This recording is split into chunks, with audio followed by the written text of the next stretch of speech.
is the last YouTube clip in the series, how to use your HFOi.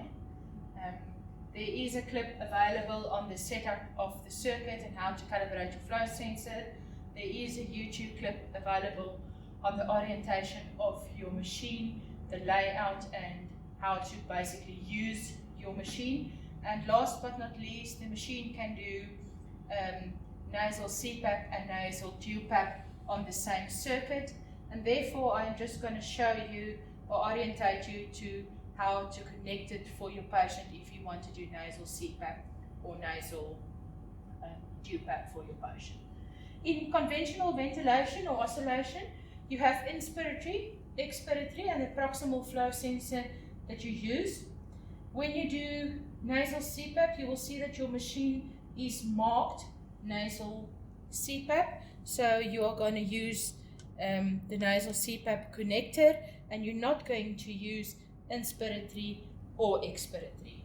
You can, however, if you want to leave that connected, it's totally up to you what you want to do with it.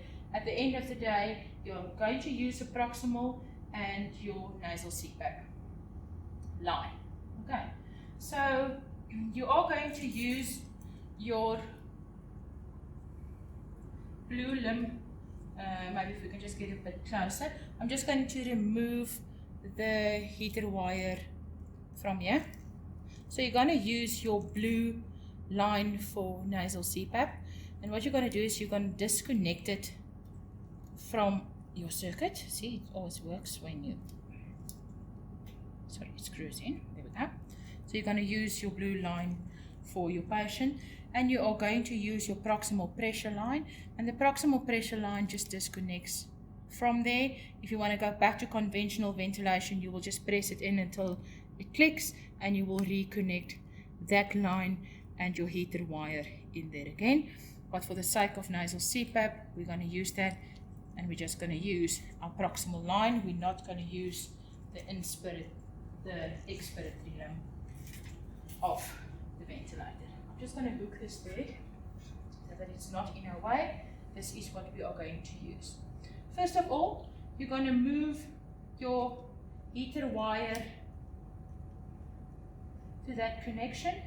You can leave that in, or you don't have to leave it in. Depends on how far your patient is from your ventilator. I usually remove it because I don't like all the wires.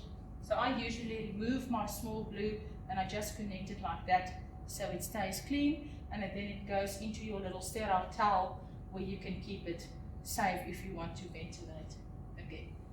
You then have your connection for your LP, and the only thing that you do is you have your two connections there. Your blue one is going to connect on the only one where it can connect, and this line is connecting on your line there, and it can only connect like that. And all these little connections is already in this little pack that in the basic setup of ventilation or your circuit, I ask that you please keep this pack. So please keep this pack. All the little connections is already in there, and this little block connection like that already comes with your LP.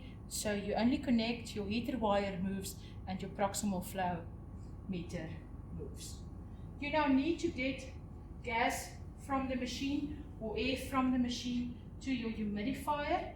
So what I'm going to do is I'm going to remove this blue one. Okay, this little pipe already comes with a correct connection in that little pack. It's going to go on your humidifier there, and this little one just connects into your nasal CPAP. Right, and you're ready for nasal CPAP. So your nasal CPAP line comes from your ventilator with this little connection on your humidifier. You're going to use your long blue that comes from your humidifier to your patient.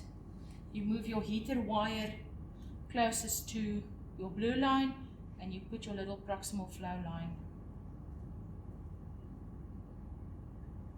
into your nasal line, and you're ready to do nasal CPAP. If your patient gets re-intubated and you have to intubate your patient and you're going back on conventional ventilation, you will just disconnect your LP gear like that. It comes off. You kept your little extension. The little extension will go back in your line. You remove your nasal CPAP. You will connect your ventilator back to your humidifier, because we give humidified air.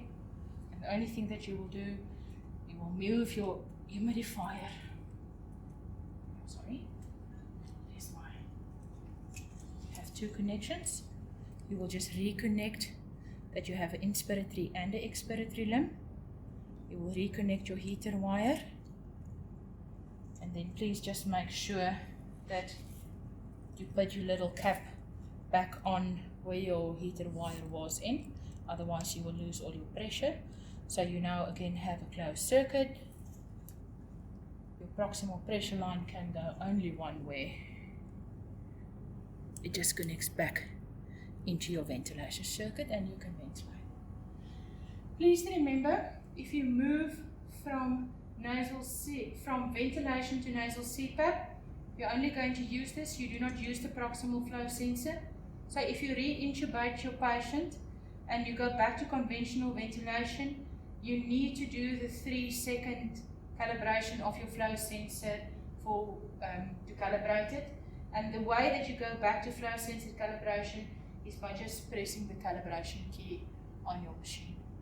Remember, it was disconnected from your patient, so you just need to make sure that you calibrate it, that you can get the correct values again. Therefore, the same circuit, ventilation, oscillation, nasal CPAP, and that is how you connect and disconnect for the different modalities.